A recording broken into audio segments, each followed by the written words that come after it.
Good morning, everybody. Mike Vaki, Princetontrader.com, here for ntmarkets.com with your Friday morning pre-market webcast. Okay, daily chart of the ES, and we made new highs yesterday, 85.75.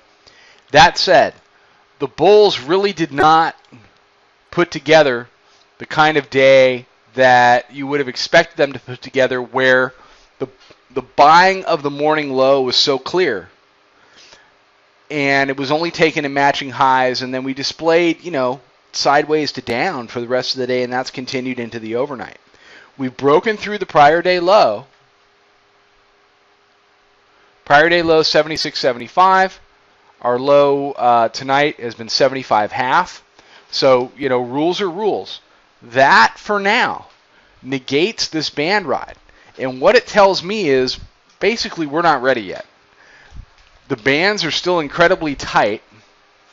The Bollinger Bandwidth is 1.6, so basically 1.67.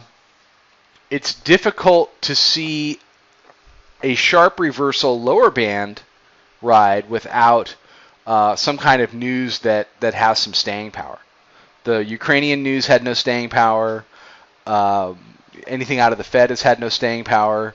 The Israeli news has had no staying power.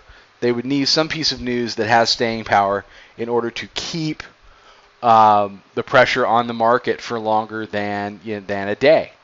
You're not going to get back through 42.5 and go to work on some of these lower areas unless you have news with some staying power.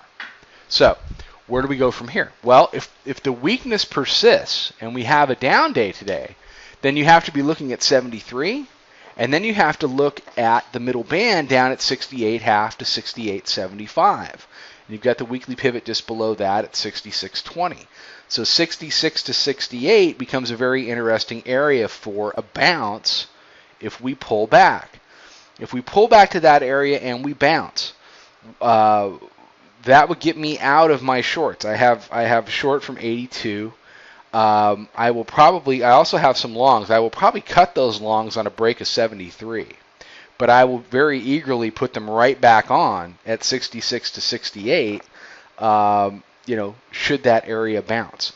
So, we're going to have to see. We're going to get a dip here. We're already dipping. I mean, the question is how deep. Is 75 half the low? Are we making a higher low right now?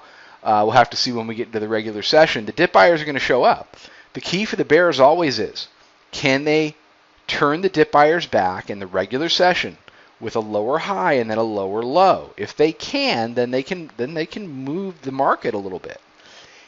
If they can't do that, if the dip buyers start forcing the bears to step aside on a summer Friday, going into a summer Friday afternoon, you can start to see that upward, momentum in the market that just basically gets everybody that wants to sell to step aside. So, the bears have a window of opportunity. Can they go through it or not remains to be seen. And whether they can or whether they can't is going to hinge on what happens with this low into the morning low in the regular session. All right, everybody have a great day and a great weekend. Follow us on Twitter at Princeton Trader. Check out the website. Check out the chat room. I'll be back Monday morning with another webcast. Trade them well.